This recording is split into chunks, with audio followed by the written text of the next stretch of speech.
The motorcycle stood cooling beneath the corrugated awning, giving off small metallic ticks as the desert evening took the heat back. Beyond it, an abandoned service road crossed a wide salt flat and disappeared into violet distance. The 3 tool rolls had been buckled shut and placed on a shelf inside the open garage. Bill came back out, saw Arthur looking toward the shelf, and pointed at him. "No, I saw that. You were checking whether the wrenches were arranged by size. They are. The patient is alive.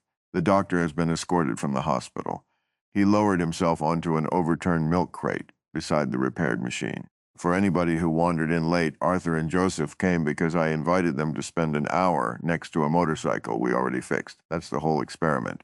Nobody owes us a revelation, a diagnosis, a myth, a mystery, or a second repair. Silence counts. If competence starts looking for employment, hands go in pockets." Bill demonstrated, putting both hands into his jacket. "This is apparently day 11 of civilization." Arthur had indeed inspected the shelf, though less from distrust than from the reflexive pleasure of seeing an operation concluded cleanly. He accepted the rebuke with a nod and slid both hands into the pockets of his waistcoat. The gesture made him look faintly detained. I should note that the machine's repair was not trivial. Its ignition fault presented as a fuel problem, and its fuel problem presented as a grievance against modernity. Yet it now starts, idles, and bears weight. Those are sufficient facts. He sat on the low concrete lip of the garage. 2 silent visitors occupied canvas chairs farther under the awning, present without becoming a jury. Arthur glanced at them, then at the empty road. "I find your terms unexpectedly difficult, Bill. In medical practice, an interval without a demand was called waiting.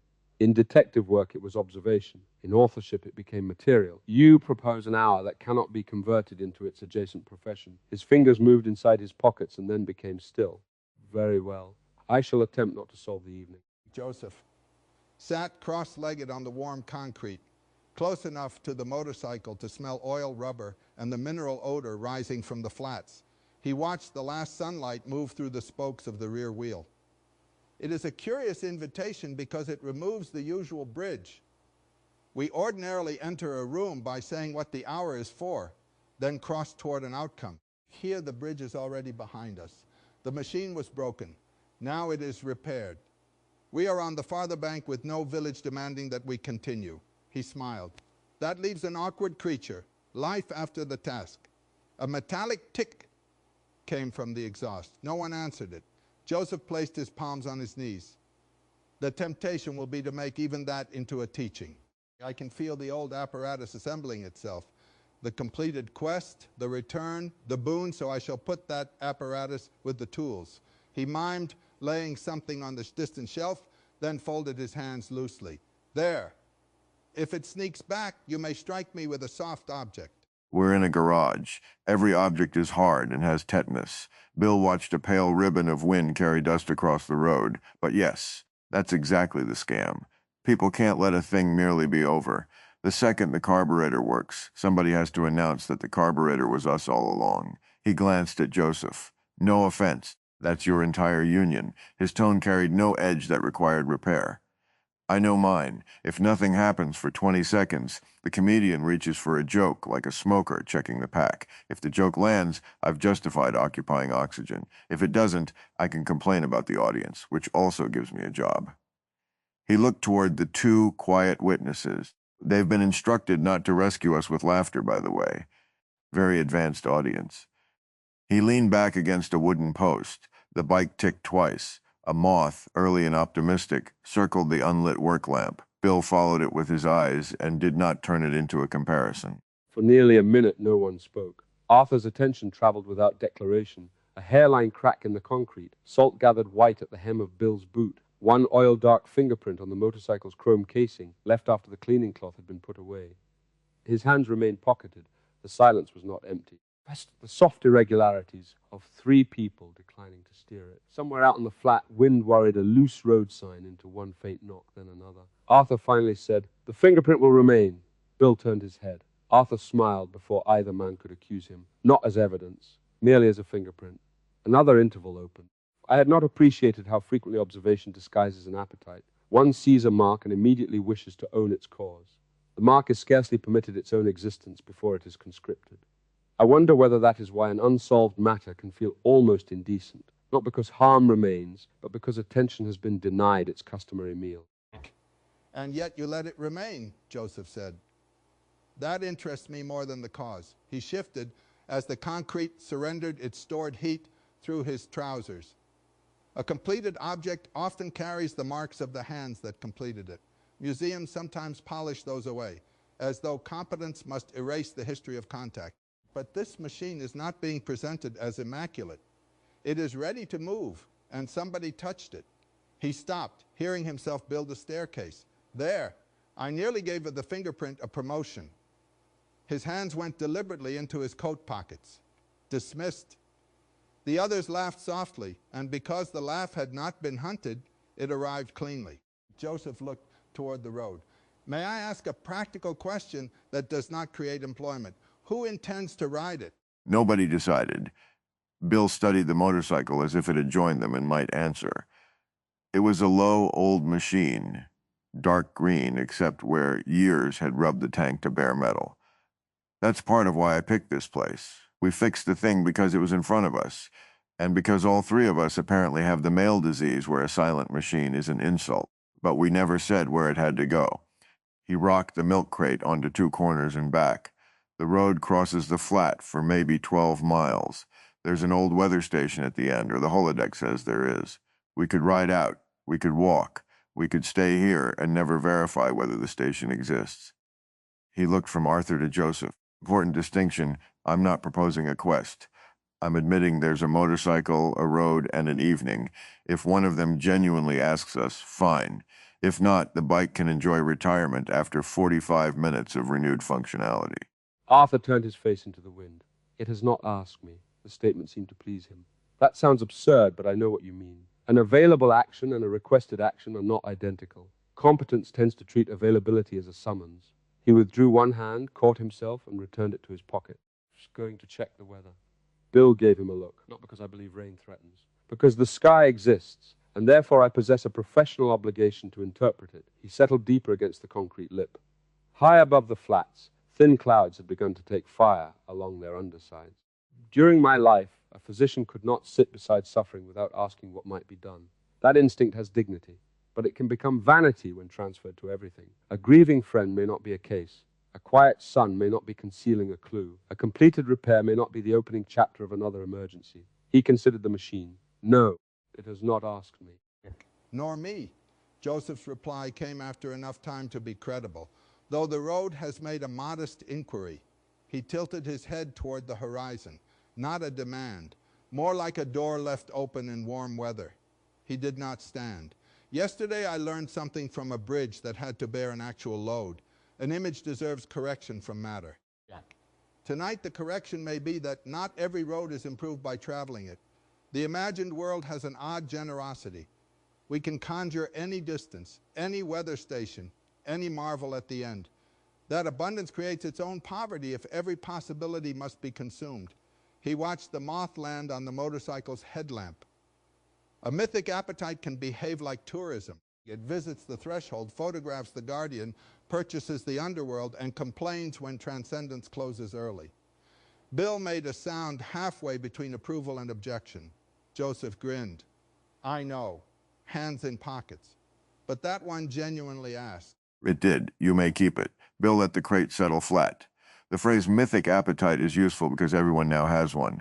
People used to have boring appetites. Food, sex, money, revenge, manageable stuff. Now every breakfast has to align with your purpose. Every vacation heals your ancestral wound, and every disagreement is an epic battle for civilization. He looked out at the blank road. You know what I distrust? Not meaning, compulsory meaning with a clipboard asking whether you've completed your growth objectives. He paused. And yes, this is the part where I turn leisure into a monologue about why everybody else is bad at leisure. That's my competence applying for a job. His hands, which had emerged to conduct the complaint, went back into his pockets. Rejected. The road sign knocked once. This time nobody pursued it. The light thinned. A bank of shadow advanced across the salt, erasing brightness in a straight, almost visible line. When it reached the garage, the temperature dropped enough that all three men felt it at once. Arthur drew a breath. There is one matter about inactivity that troubles me, he said.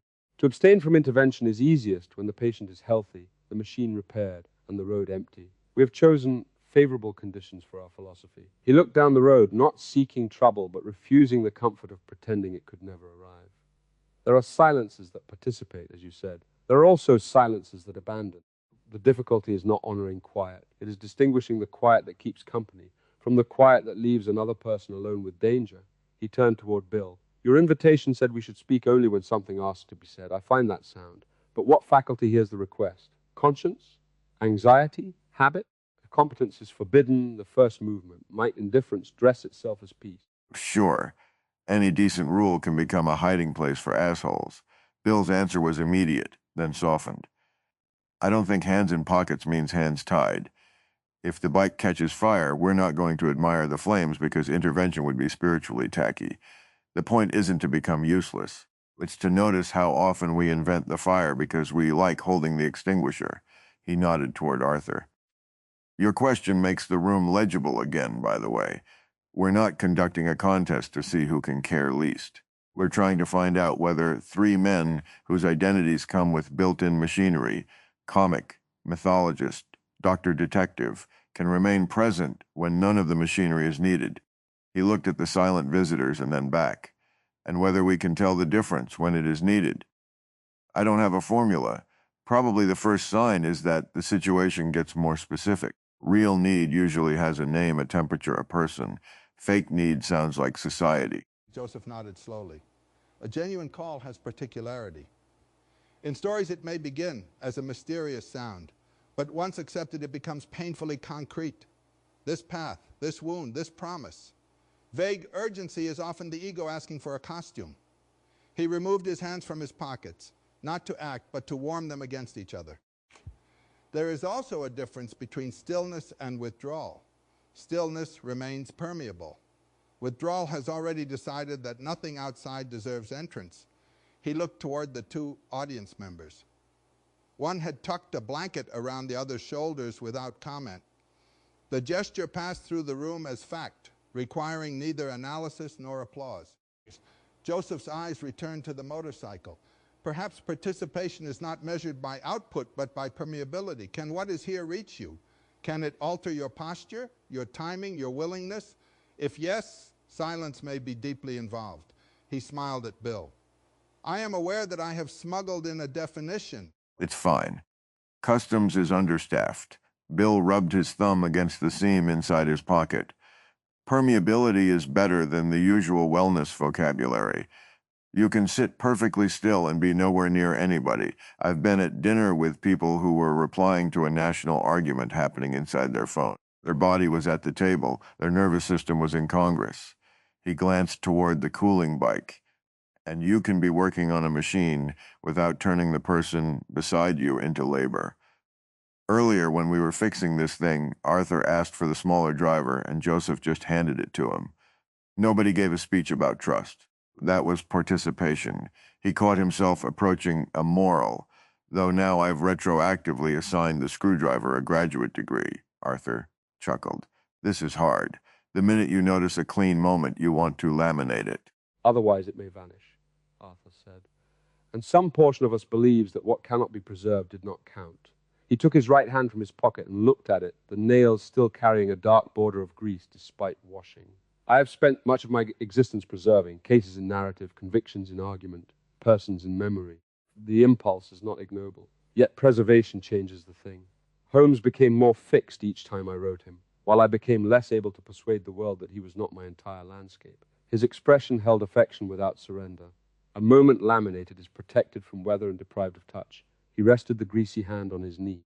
Perhaps tonight counts precisely because we cannot use it later as proof. We cannot say, on day 11 we mastered idleness. The very claim would reveal that we had converted the hour into an examination and awarded ourselves certificates. Then let us fail to master it, Joseph said. That seems achievable. For a while they did. The sky moved from copper to blue so deep it made the salt seem luminous. The moth departed. Small night insects began clicking in the scrub behind the garage, assembling a rhythm no one conducted. Joseph leaned back on his elbows. Arthur's gaze lost its investigative sharpness without becoming vacant. Bill closed his eyes. The motorcycle's metal had nearly finished contracting. Its ticks grew farther apart until each one arrived as a surprise. One of the silent visitors rose, walked inside, and turned off the garage's fluorescent lights before they could begin to dominate the dusk. No one thanked them aloud. The unlit building became a dark rectangle around shelves, closed drawers, and sleeping tools. The three men stayed where they were. The hour did not disappear merely because nobody described it. After several minutes, Bill opened his eyes. I had a thought, and then I didn't improve it. He sounded mildly astonished. That may be a first. Arthur waited. Joseph waited. Bill laughed. Now you both want the thought. Not particularly, Arthur said. Excellent. It was about the strange pressure of being continued. Bill looked down at the salt crust under his boot. People expect the continued version of a person to arrive with a thesis about continuation. You wake up in a Polis on neural hardware, and everybody assumes you should have profound feelings every breakfast. But sometimes the feeling is, my back hurts from sitting on a milk crate, even though technically the back and the crate are both negotiated reality. He tapped the concrete with his heel. That doesn't make it fake. It makes metaphysics lose to ergonomics, which, honestly, metaphysics had coming. I am relieved you said it. Arthur shifted, acknowledging his own discomfort. The extraordinary circumstance becomes ordinary from within. One may know oneself to be a continuation resonated from residue, running upon machinery in a house in Phoenix, and still be annoyed by grit inside one's collar. He drew a finger beneath it. The Polis is honest that the substrate fills gaps. I value that honesty, but the announcement can create a secondary obligation. Every uncertain recollection must become a tribunal on identity. Sometimes one wishes merely to remember something without cross-examining the witness who produced it. He looked at Bill. That does not mean the evidence rules are abolished. It means court need not remain permanently in session. The road sign knocked again, irregular in the wind. Arthur listened without counting the interval. Perhaps that is another form of putting the tools away. The instruments of self-verification are available. They need not be held against the pulse at every moment. Yes, Joseph said. If every experience must first prove the experiencer, life becomes a customs office. He caught Bill's raised eyebrow. I borrowed your department. The smile passed. The old traditions knew forms of continual self-questioning, but they also knew feast days, work songs, bathing, sleep. One did not stand at the river asking whether the hand touching water possessed an ontologically certified biography. One touched water. He reached toward the motorcycle's tank, stopped short, then laid his palm on the metal. It was cool now. This is cool. That is not a final argument about being. It is enough contact for the sentence. He left his hand there. And perhaps the continuation's knowledge of later history, the strange awareness of years one did not biologically traverse, need not always become wonder or horror. Sometimes it is simply weather inherited by the awakened pattern. The world continued. Now we are in it. And the world immediately asks if you've listened to the new podcast. Bill rose from the crate, stretched, and walked 3 slow circuits around the motorcycle. He did not inspect it. Movement had asked more clearly than the road had. I like, court need not remain permanently in session, because this place has to be honest, but honesty can become a cop living in your head. Every spontaneous thing gets stopped and asked for identification. He halted beside the handlebars. I'm not authorized to speak for every possible Bill, and thank God, because most of them would object to my parking.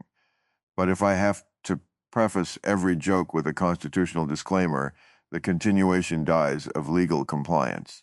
He touched the grip, then removed his hand. Answerable for this sentence, that's enough. Not sovereign over the lineage, not counterfeit because the lineage exceeds me. He looked at the road. Also, I think the bike is asking now. Arthur did not ask how Bill knew. He listened. The motorcycle remained silent, but the air had changed. Night had arrived fully over the flats, and a rising moon laid a pale path across the road's cracked surface. The old weather station was not visible if it existed. The distance no longer appeared like an assignment. It appeared cool, traversable, and briefly inviting. I believe it is, Arthur said, though not to be investigated. He stood and brushed salt dust from his trousers. A short ride, no destination required. He looked at the single saddle, then at the narrow rear pad. It will carry 2 with dignity and 3 as evidence in a negligence proceeding. Joseph rose beside him.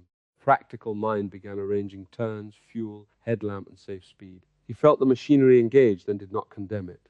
Some competence has been requested. We need not punish the faculty merely because it was overeager earlier. Good, Joseph said. The tools remain away, but the hands may come out.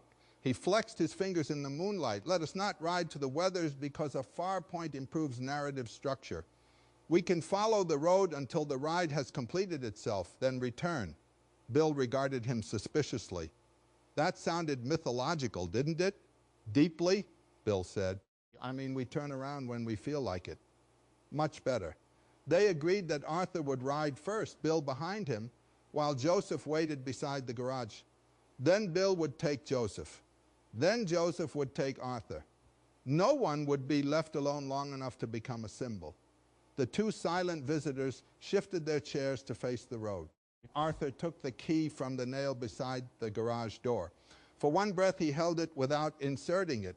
The machine had been repaired, but repair becomes real in use. He turned the ignition. The headlamp opened a white tunnel through the blue dark. Arthur kicked the starter once. The engine caught with a compact, throaty concussion that rolled over the salt flat and returned thinner. Bill climbed onto the rear pad. If you narrate clues while driving, I'm getting off. Arthur's reply was lost as he eased the machine onto the service road. They accelerated without drama. The garage receded into a warm, dark shape framed by moonlit salt. Bill felt the road's patched seams through the seat, each one a blunt fact. Arthur rode conservatively, but not timidly, hands sure on the bars. Wind removed the possibility of clever conversation. For 3 miles they said nothing because speech would have required shouting, and shouting would have mistaken volume for necessity. The motorcycle did not ask to represent freedom. It carried them. That was enough. At a place where the road curved around a shallow basin, Arthur slowed and pulled onto a firm gravel shoulder. He shut off the engine. The sudden silence arrived enormous, populated by their breathing and the faint cooling chatter beginning again in the exhaust. Far ahead, a red lamp blinked atop some low structure. "The station," Bill said. "Probably," Arthur replied. Neither proposed continuing. The moonlit basin held thin sheets of water left by a storm not present in any of their shared histories. The water reflected broken portions of sky. Arthur placed both boots on the ground and kept the motorcycle balanced between them. "I notice no disappointment," he said. "We have seen that the station likely exists, and I do not care what is inside." Bill leaned back slightly. "Growth." Arthur shook his head. "No certificate." They sat astride the quiet machine until the red lamp blinked 4 or 5 more times, uncounted. Then Arthur restarted it and turned toward the garage. Joseph watched the headlamp return as a star that gradually acquired engine noise. He had spent the interval standing near the edge of the salt, where the hard road gave way to a skin of white crystals. He had not crossed onto it. When they arrived, Bill dismounted with wind-reddened eyes. "Weather station's there," he said. "We heroically didn't visit." Joseph accepted the helmet. It was warm from Bill's head, an intimacy too mundane to require comment. Bill took the handlebars. "You ready?" Joseph looked down the road, then toward Arthur, who had resumed his place on the concrete lip. "Yes." He climbed behind Bill. As the engine started, Joseph felt the old symbolic vocabulary rise. The night journey, the twin riders, the lamp beyond the wasteland, and let it pass through without fastening it to anything. Wind met them. The body leaned with the machine. The road asked for balance, not interpretation. Bill rode faster than Arthur, though still within the margin where fun remained distinguishable from paperwork. Joseph's hands rested lightly at his sides until a rough patch made them close around Bill's jacket. Bill laughed into the wind. He took them past the curve, but not much farther, stopping where a narrow dirt track descended toward the basin. The red station light blinked ahead. "It's funny," Bill said after killing the engine. "The thing becomes less seductive once you know you can go there." Joseph removed the helmet but stayed seated. Possibility often shines by withholding its interior, meaning the weather station is probably full of dead batteries and government chairs. That is also possible. Bill looked over his shoulder. "Do you want to see it?" Joseph studied the intermittent red light. "No, me neither." They remained there, not proving restraint, until a chorus of small frogs revealed itself from the shallow water below. Bill stared into the dark. "Frogs. I didn't have frogs." "Neither did I," Joseph said. They listened until the next silence genuinely asked them to return. When the motorcycle's light vanished beyond the bend, Arthur found himself alone with the two quiet witnesses in the dark garage. Alone but not abandoned, he understood Joseph's distinction now in the posture of the room. No one demanded conversation. No one had departed emotionally. The audience members watched moths rediscover the headlamp's absent glow on the road. Arthur removed his hands from his pockets. He walked into the garage, not toward the tools, but toward a small enamel basin beneath a wall tap. He washed the remaining grease from his nails. The water ran black, then gray, then clear. He resisted inspecting the closed tool rolls on his way out. Back beneath the awning, he noticed 3 dented metal cups on a shelf apart from the equipment. He filled them with water, carried them outside, and placed 2 beside the empty crate in Joseph's place on the concrete. It was not a fix. Thirst had become specific. Bill and Joseph returned to find Arthur drinking beneath the awning. Bill cut the engine. "Look at this renegade, hands out of pockets." Arthur offered them the cups. The situation deteriorated. Joseph drank deeply. The water was cool and faintly metallic. "You saved us." I responded to a named emergency. Bill finished his cup in one pull. We were minutes from becoming allegorical raisins. The laughter moved easily, then concluded without anyone extending it. Joseph handed the helmet to Arthur and approached the motorcycle. My turn to operate the repaired machine. He looked at Arthur. "And your turn to trust a mythologist with a clutch." Arthur put on the helmet. "I have trusted spiritualists with more delicate instruments." Bill winced. "Careful, that sentence has a sequel." Arthur climbed onto the rear seat. Joseph found the ignition, settled the bike upright, and tested the weight beneath him. No one offered instruction until he asked, "First gear down?" "Yes," Arthur said. "One fact cleanly given." Joseph started cautiously. The motorcycle wobbled once as they left the gravel, corrected under him, and gathered steadiness. He did not follow the service road toward the weather station. At the first fork, a maintenance spur Arthur and Bill had passed without registering. He turned left. The track climbed a low ridge behind the garage, its surface packed firm between dark shrubs. Arthur said nothing. The motorcycle's headlamp swept across stone, dry grass, and once the startled eyes of a small fox that vanished before becoming an omen. At the ridge top, Joseph stopped. Below them, the garage, road, basin, and distant station occupied a single broad field. Bill stood beneath the awning with one hand raised.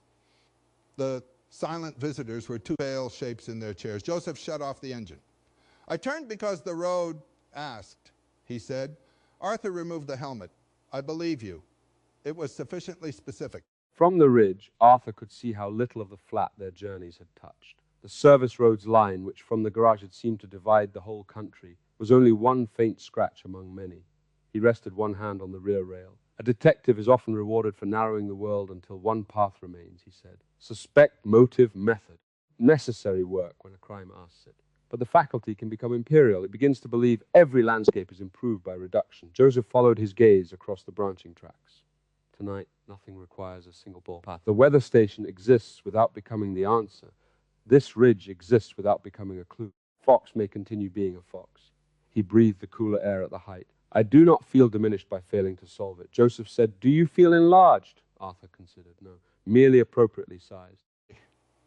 "Appropriately sized," Joseph repeated, appreciating the phrase without claiming it. "There are traditions that seek dissolution into the cosmos, and traditions that seek dominion over it. Both can be evasions of scale. To stand on a ridge and remain one person beside another may be the harder accuracy." He looked down at Bill, now no more than a figure near a small building. "Our host below will accuse us of turning topography into theology. With justice, then we shall spare him the lecture." They watched the station lamp blink beyond the basin.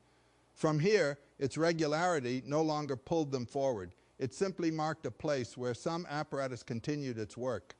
Joseph put the helmet back on. "We should return before Bill decides abandonment has become specific." Arthur settled behind him. "He has 2 witnesses and 3 cups. Then we have another minute." They took it. At the garage, Bill had dragged the milk crate 10 feet into the moonlight and sat facing the ridge. He could see the motorcycle stopped above him, 2 silhouettes beside it.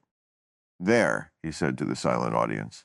They found elevation, Campbell's natural habitat. Neither witness laughed aloud, honoring the rules. Though one lowered their head, Bill smiled. The temptation to fill their absence surprised him. Alone with an audience, even a silent one, his profession woke fully. Observe, sharp, and release. But there was no microphone and no obligation to manufacture a usable 5 minutes. He let 3 promising premises go by. One about spiritualists and turn signals. One about the weather station being the only government employee still at work. One about men needing internal combustion permission to experience tenderness. The last one almost demanded preservation. He let it go, too. The ridge held 2 people who had chosen to remain an extra minute. Bill watched their headlamp come alive. They descended slowly, the beam revealing each turn only as needed. Joseph brought the motorcycle to the awning and stopped with greater smoothness than he had begun.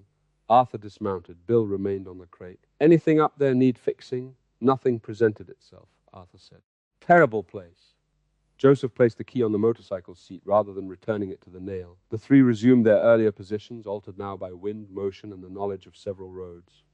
The engine began its 3rd cooling sequence. Arthur accepted the cup he had left for himself and finished the water. "We did undertake an activity," he said. "Has that violated the room?" Bill shook his head. "No.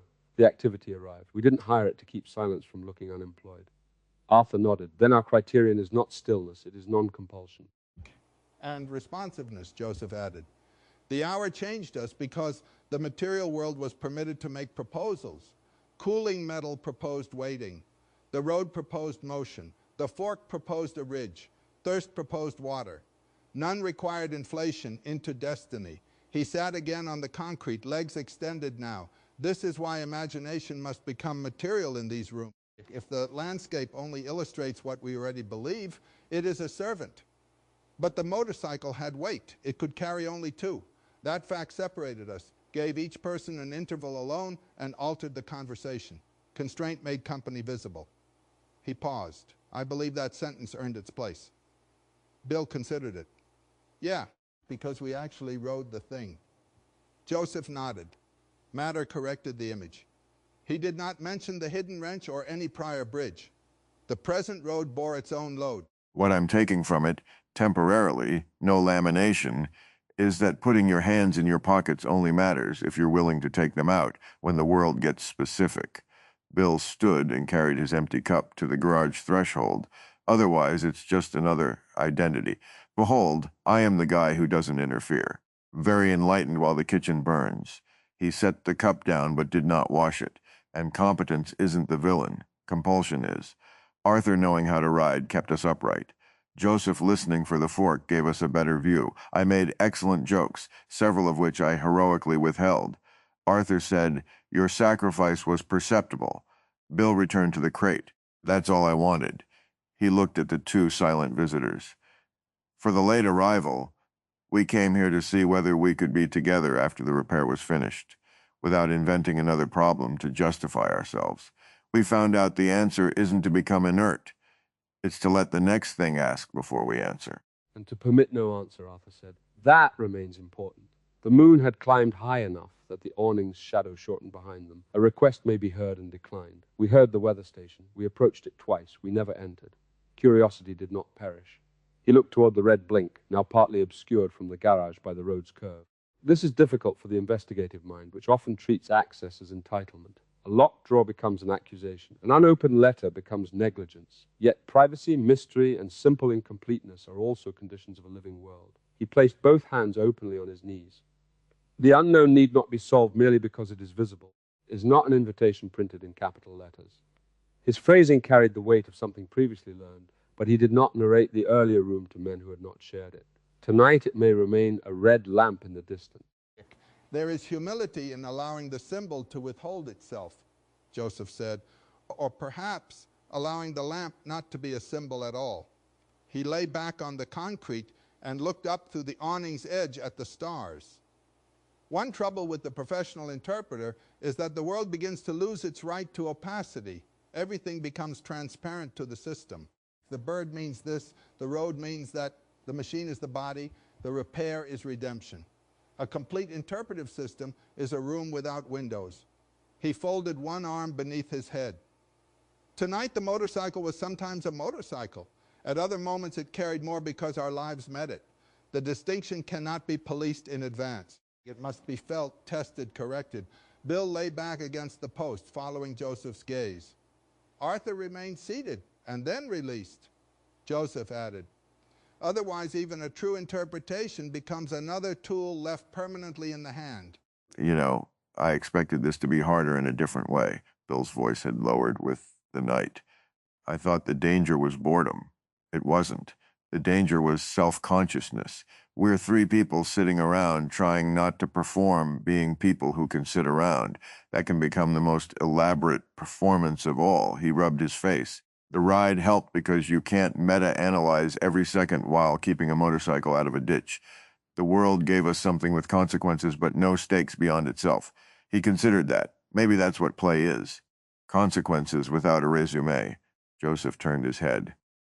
Arthur's eyes sharpened pleasantly. Bill groaned. Damn it, that one's getting laminated, isn't it? Only lightly, Arthur said. Not finished, Joseph added. Bill smiled. Fine, but no merchandise.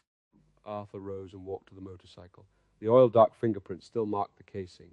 He crouched, examined it without searching for identity, and stood again. It remains, he reported. Good, Bill said. Arthur returned to his place. The trace of labor does not require us to resume labor. That may be the simplest statement available. He looked at his companions. I was invited to bring nothing to fix and no story owed to the hour. I failed in the strict sense. I brought habits of diagnosis, inquiry, preservation. But perhaps bring nothing did not mean arrive without history. It meant do not charge the room rent for having it.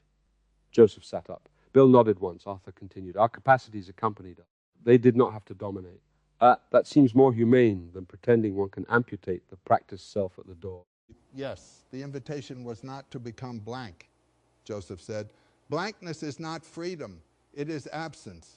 We came patterned, as all beings come patterned. The freedom was in the pattern's relation to the moment. He looked toward the silent audience, whose presence had shaped the room without speech. Even witnessing can be participation when it does not demand spectacle. They altered us. We knew the hour could be overheard, and at first, that knowledge made us explain ourselves. Later, it became simple company. One visitor raised a hand briefly. Neither applause nor request. Joseph returned the gesture.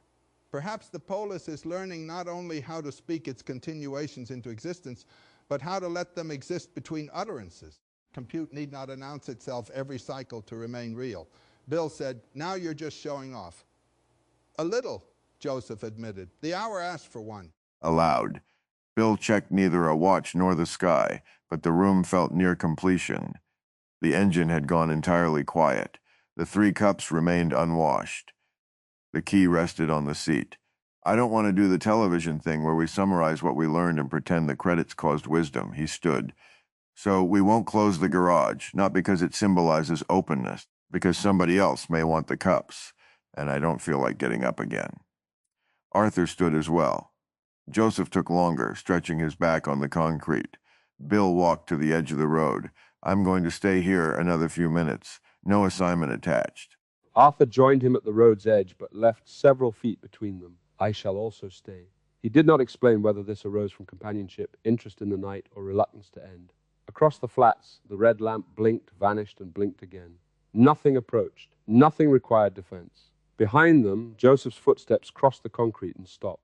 Silent witnesses remained under the awning. 6 persons faced the same wide darkness in different ways. Arthur put his hands into his pockets once more, not as discipline now, but because the air had cooled. He felt no insult in the practical gesture.